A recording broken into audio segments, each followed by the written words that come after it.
ఎవరన్నా? జంకల్పాలెం అన్న. జంగలపాలెం. మీరు ఏ సీడ్ చూడటానికి వచ్చారు? ఈ గ్లాసీ 345 శ్రీ దత్త అగ్రి జెనెటిక్స్ వాళ్ళ కంపెనీ వారిది గెలాక్సీ 345. ఎలా ఉంది మీ తోట? బాగుందన్న. చెక్ చేశారా తోట అంతా? బాగుంది. ఎక్కడైనా వైరస్ తట్టుకుందా? లేదు. వైరస్ ఏం లేదు. నల్లి కానీ తామర కానీ? బాగుందన్న, తట్టుకుంది. అది చెప్పండి. ఇప్పుడు కాయ చెట్టు ఎలా ఉంది చెప్పండి. ఈ బుస్సు టైప్ లో వచ్చిందన్న చెట్టు. నేను ఎంత ఒకటే చెట్టా? ఒకటే చెట్టు 20-30 వేసిండు రైతు. బుస్సు టైప్ లో వచ్చింది. అయినా గుత్తులే ఉంది. గుత్తు కాపు. కాపు జంట కాపులు ఉన్నాయా? జంట కాపు. కాయ షైన్ ఎలా ఉంది? బాగుందన్న. మార్కెట్ లో మంచి రేటు పడుతుందా? పడిద్ది. మాట్లాడే పనే లేదు. జెండా పాట పడిద్ది. పడిద్ది. ఓకే. మీరు ఇద్దరు వేసి ఉంటారు పొలాలు? వేసినా అన్న. మేము ఆల్రెడీ ఈ సంవత్సరం వేసారు కదా.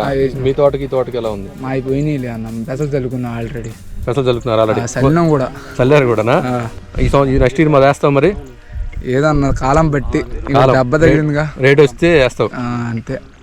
చూస్తే నీకు వేయాలనిపించట్లేదు మరి? అవి చూస్తే వేయాలనిపిస్తుంది. వేయాలనిపిస్తుందా? అసలు మామూలు లేదా? ఎక్సలెంట్ అన్న. నేను బాగుంది. సైనింగ్ ఉంది చేయను మొత్తం. అయినా కూడా కాయ మళ్ళీ దిగుతుంది. ఇంకా దిగుతానుంది. ఇంకా పూత మీద ఉంది చెట్టు. పొలం అంతా చూస్తే ఎలా ఉంది? మొత్తం పూత పిండి అన్న. మొత్తం పూత పిండి. అది కనుక అది మళ్ళీ స్టెప్ పడింది అనుకో, చేను మొత్తం ఒరిగిపోద్ది. అసలు మాట్లాడే పని లేదు, ఒరిగిపోద్ది. హైలైట్ అన్నది. ఈ బాగుంది.